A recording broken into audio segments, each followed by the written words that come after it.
there's this, in our studies, it became, when we started, we thought about things from the point of view of attention. That's been my background. So attention means one thing in sort of common parlance, and it's a somewhat refined concept in cognitive psychology and in neuroscience. But that's what came across from Buddhist practice, right? Is it sounds like you pay attention, if your mind goes away, bring it back. I realize that there's other practices, but it's not uncommon, particularly with the group of people that we work with to do a shamatha practice. I think breath counting and so on, following the breath is common in Zen and Theravadan Buddhism. So we had this elaborate theory, and we put a huge amount of effort into trying to prove that attention gets enhanced over the course of many years of practice.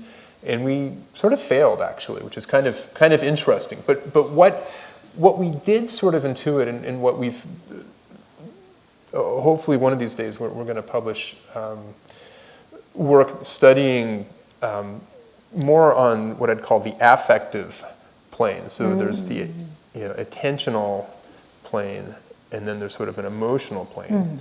But by emotion here, I'm really talking about motivation and talking about what might be considered attachment and aversion. And with some of the advanced Tibetan, one of the advanced Tibetan practices, I don't know if it's advanced, but I assume it is. It sort of has been discussed in that context. Involves, drinking something really disgusting and trying to sort of experience the emptiness in it, and then something sweet and experience the emptiness in it, and so on. And so there's a very palpable sense that you that attachment and aversion component of the practice is really the cornerstone, right? That so when you're thinking about suffering, it's being with the suffering. It's not pushing it away. Right. It's not drawing it closer. Right. And obviously, Exactly. with something pleasant, it's the it's the same thing, right? You're sort of, pleasant I worry about a little bit. In my case, I can go a little bit off the rails if there's too much, too many fun things going on.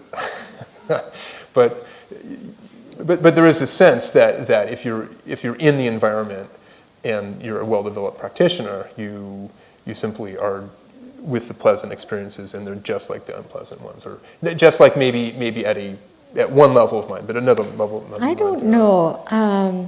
I think, there's a koan about that. A monk asks, where can I go to avoid heat and cold? Okay, pleasure and pain, if you might say. Right? Where can I go to avoid those extremes? Right?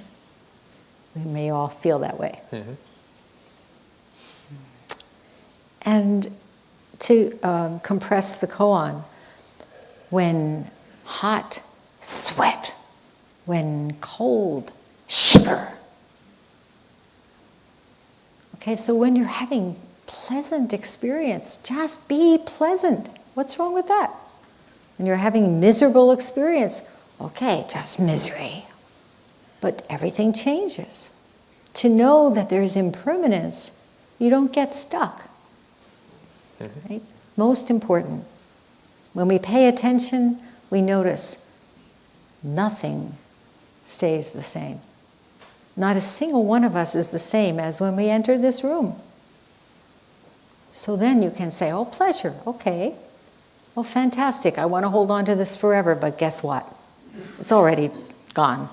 It's gone from what I thought I wanted to hold on to. It's already changed.